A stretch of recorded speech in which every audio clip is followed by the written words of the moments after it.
Joy Boy expliqué dans OP le rôle final de Shanks et Baggy chapitre 1082. Donc c'est la théorie sur le chapitre avec la Cross Guild. Donc avec Baggy, Mihawk. Il y a Mihawk qui se chie dessus. Attendez, je vais l'afficher, il est là. On verra s'ils vont en parler ou s'ils vont occulter le bail. On verra. C'est parti pour la review, let's go. La justice absolue, telle est notre devise.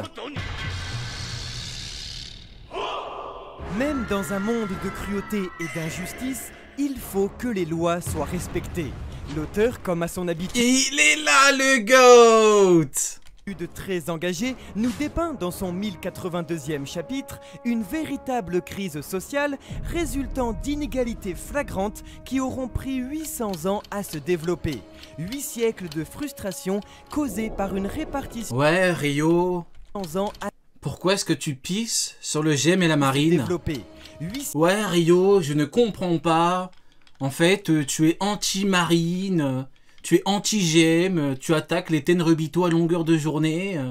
Moi, je ne comprends pas. Moi, je me balade, je me pavane avec un drapeau du GM parce que je n'ai rien à reprocher au GM. Je trouve que c'est une organisation magnifique. Moi, mes calbars, c'est du GM. Pourquoi est-ce que tu es anti-marine? Pourtant, la marine ne fait rien de mal. Ils n'ont jamais tué des bébés.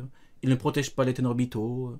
Ils n'ont pas d'esclaves. siècles de frustration causée par une répartition des richesses similaire à celle de notre propre monde, où une poignée de personnes privilégiées possèdent toutes les richesses du monde et où une majeure partie se demande si elle pourra manger aujourd'hui. Alors, le mangaka nous pose la question suivante. Comment en vouloir à celui qui meurt de faim? Très proche de la réalité, D'ailleurs, l'auteur le décrit bien dans son manga, parce que t'as Sengoku qui est là comme une merde. Attendez, je vais enlever le le Mihawk. C'est pas le sujet, on le mettra après. T'as Sengoku, la big merde qui, je ne le dirai jamais assez les gars, Sengoku qui tue des bébés. Je le dirai jamais assez. Oui, pourquoi tu pisses sur Sengoku? Parce que cet homme a tué des bébés. Agordi Soro a dit non, je veux pas le faire parce qu'ils n'ont rien fait par rapport aux habitants et tout. Sengoku l'a dit, comment oses-tu remettre en doute la volonté de tes supérieurs? Il a levé la main, il a levé le doigt. Ce chien a levé le doigt. Il a dit, comment oses-tu? Tu penses vraiment que les Tenrubito ont des choses à se reprocher? Sengoku est à l'origine d'un véritable massacre. Il a tué des bébés. Il a fait tuer des bébés. Des bébés. Les bébés, c'est le truc le plus innocent au monde. Innocent. À défaut d'être inerte au sol, un bébé, c'est censé être vivant et c'est censé être innocent. Et à lui, merde comme il a dit, il faut tous les tuer. Je lui en veux à vie. Sengoku, c'est une merde. Ok? Et du coup, dans le chapitre, il a dit, wow, on les protège et ils nous attaquent. Vous vous rendez compte? C'est Tsuru qui lui a fait la morale. Il a dit, écoute, Sengoku, le mec crève de faim. Il faut quand même que... Ils n'ont pas le choix. Qu'est-ce que tu veux qu'ils fassent? Sengoku est une merde. nous présente des militaires Voilà. Regardez. Regardez, s'il vous plaît, l'indécence du truc. Regardez la situation, comment c'est catastrophique. Il est là dans une cantine. Il y a des bols remplis. Son verre, il est plein. J'ai jamais... Regardez, son verre, il est tellement plein qu'il y a de l'eau par terre. Il y a de la boisson par terre. La table, elle est pleine de flotte. Tellement que la table, elle est pleine. Son ventre à Sengoku, il est rempli. Il continue à manger. Il s'engrosse, ce chien. Il est là en mode, oh là là, c'est pas normal.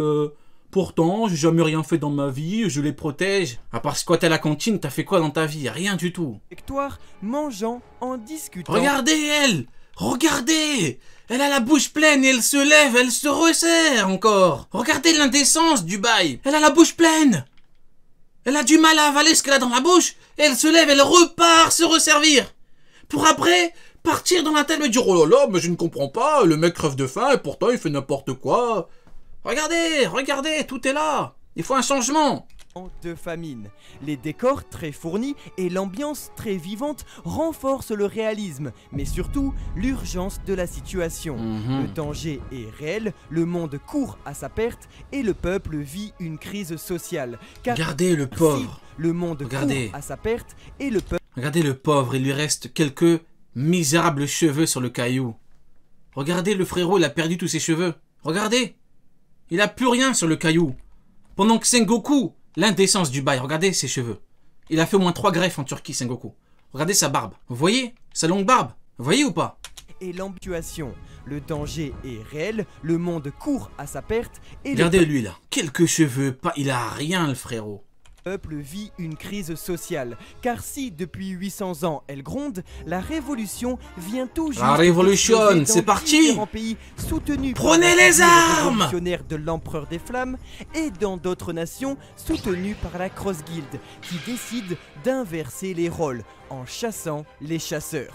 En s'éloignant donc du point de vue des Mugiwara, jamais le monde de One Piece n'a été aussi... Moi je vous le dis, viva la révolution. Il faut partir dans la cantine, dans le réfectoire de la marine et choper Sengoku par sa barbe. Il faut le dégager Sengoku. Il est en retraite ce chien et il part quand même là-bas, il profite de la nourriture.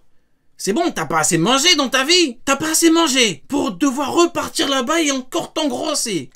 Que dans sa saga finale, présentant une géopolitique instable grâce à des Il est dizaines là, d'intrigues voilà. dans des dizaines de pays différents. C'est crédible et ça permet Ouais, pourquoi tu veux pas que Garp fume toute la rue chez Part? Parce que Garp est un personnage bizarre. Pourquoi il ne part pas avec Dragon? Allez, dites-moi. Vas-y, pars avec Dragon. Vas-y, toi qui es si bon, toi qui es si éveillé, toi qui es plus fort qu'un Yonko, va avec Dragon. Vas-y, vous êtes forts à deux. Vous pourrez faire avancer les choses. Ben non, le mec préfère être dans la marine. Hein. Eh ben oui, le mec préfère être dans la marine. C'est comme ça. permet enfin d'exploiter à 100%. Comment voulez-vous que je refuse que Shiryu la batte? Comment voulez-vous? Alors c'est le grand-père de Luffy. Oui, et alors? Et alors?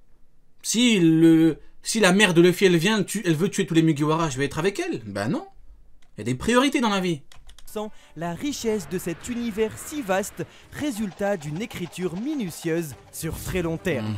En tant que lecteur, arrivé jusqu'ici, la saga finale est donc une gigantesque récompense. Exactement. Chaque dialogue... Exactement, on y est. Saga finale, Barbe Noire avec qui? Commandant, boum.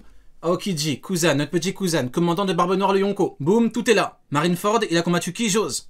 Barbe Blanche a dit à Jose, tu combats Aokiji. Hop, il a fini avec le même poste. Commandant, on y est les gars. Réveillez-vous, saga finale. Aokiji est plus faible que Shiryu. C'est l'auteur qui le dit. Chaque personnage, chaque lieu et action sont extrêmement agréables à lire, car tout paraît fluide, naturel et... Ah, j'aime bien l'image. Sont extrêmement agréables à lire, car tout Y'a qui? paraît Dragon. Eh, pas mal du tout. fluide, naturel et organique, comme si tout était là depuis 25 ans. Voilà, regardez. Paraît fluide, naturel et organique. Regardez pourquoi c'est important les rapports de force. Parce que si tu te dis, si tu penses, si tu es assez, voilà, pour penser qu'Aokiji est plus fort que Barbe Noire. Regardez comment il le gèle. Tu me dis, il faut un combat, il pète un câble maintenant. Il fait un combat, il le gèle, il le bat. Vous vous rendez compte de l'indécence du bail? Genre, il bat le capitaine Yonko, son capitaine. Il peut le battre. Quelle folie. La folie s'est emparée du monde, les amis. Comme si tout était là depuis 26 ans. Oh, wait.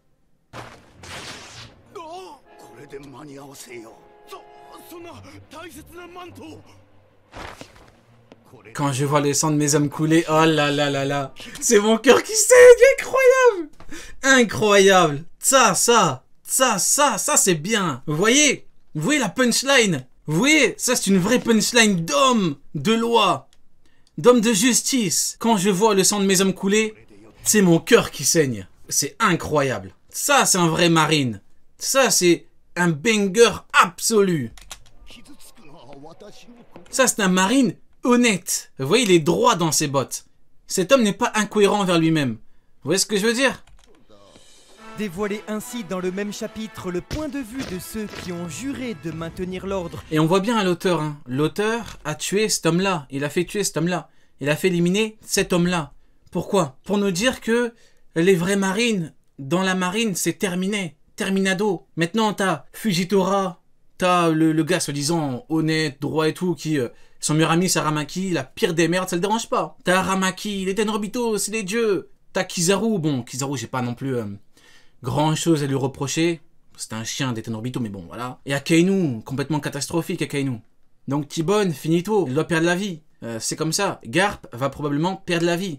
Il ne restera que les raclures. J'ose, J-O-Z, le dire, il ne restera bientôt plus que les raclures dans cet organe de raclure. Et de ceux qui le détruisent est un choix très pertinent de l'auteur pour nous... Oui, mais quand c'est pour Barbe Noire, qu'il y a des esclaves, tu dis rien. Les gars, Barbe Noire, c'est un pirate, donc je sais à quoi m'attendre. Je sais à quoi m'attendre avec Barbe Noire. Mais la marine sont censés être là pour le peuple et tout. Mais non. Ils font quoi? Ils tuent des bébés au nom de la marine, au nom de la justice. Vous voyez un petit peu la différence? Il y en a qui comprennent pas. Ou alors ils font exprès. Si vous faites exprès, vous êtes des merdes. Bon, je vais me calmer un peu, mais vous voyez ce que je veux dire? La marine sont censés être là pour protéger le peuple, comme Sengoku le dit. C'est fièrement. Ils tuent des bébés. Ils donnent des esclaves aux Tenryubito. Ils protègent les Tenryubito. Vous voyez un petit peu ce que je veux dire? Barbe Noire, Kaido, Big Mom, c'est des Yonko. C'est des pirates. Je sais à quoi m'attendre. C'est comme si maintenant tu me dis Dragon, il a des esclaves. Mais je pète un câble. T'es là pour la révolution, t'as des esclaves. Non. Si le jour où Dragon aura des esclaves, mais je lui chierai dessus comme jamais. Prouver une nouvelle fois l'absence totale de manichéisme dans son monde. Car dans un tel chaos, il n'y aura aucune rédemption, aucun vainqueur, que des perdants. Et Eiichiro Oda l'illustrera parfaitement avec le meilleur exemple qui soit, celui du sous-amiral T-Bone, exemple parfait de vertu assassinée.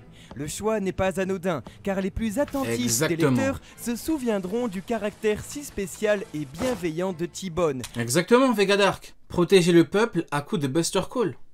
Buster Call, le bail. T'arrives, tu détruis tout le monde. Tu tues tout le monde. Tout ce qu'ils ont construit de leurs mains, de leur sueur, de leur sang, tu détruis tout. C'est incroyable, hein, vraiment.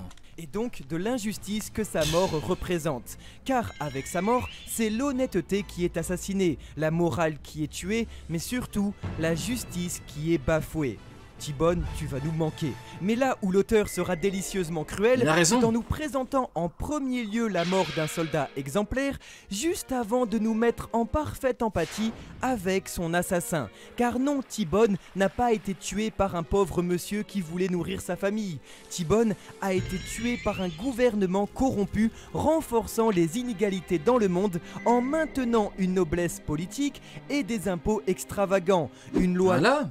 Et pendant ce temps-là, t'as Garp, le niveau Yonko plus, qui est avec eux. Donc comment est-ce qu'on peut me reprocher de dire la vérité? C'est-à-dire que Garp, voilà, il aurait pu faire les choses autrement. Mais non, il reste avec eux. Pourtant, il est au courant des choses. Hein. Il peut pas faire l'aveugle. T'as un statut particulier, t'es le héros de la marine.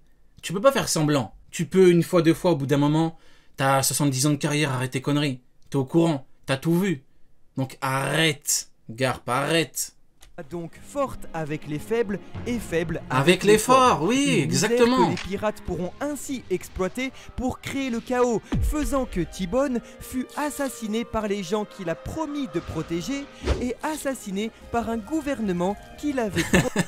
Par contre, si vraiment T-Bone j'aurais sacrifié et tout, si ça avait été Garp, s'il y avait un vieillard qui aurait dit ouais je dois vous tuer pour manger et tout, Garp il aurait mis un Galaxy Impact.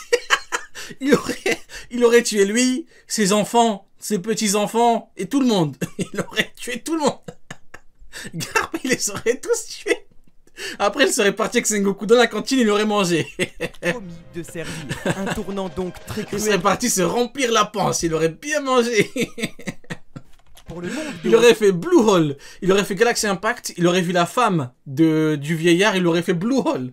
Comme à Kuzan, pareil. One Piece qui ne pourra trouver son salut que dans un renouveau, dans un changement politique drastique. Sengoku les aurait torturés. J'en ai rien à foutre, je dis les termes. Cet homme-là est prêt à tout. Il a fait tuer des bébés. Donc, soyons honnêtes. Il les aurait torturés, Sengoku, carrément. Un nouveau gouvernement, peut-être une nouvelle ère, ou du moins une aube nouvelle et étincelante. Sengoku, il tue des bébés pour des plats gratos à la cantine.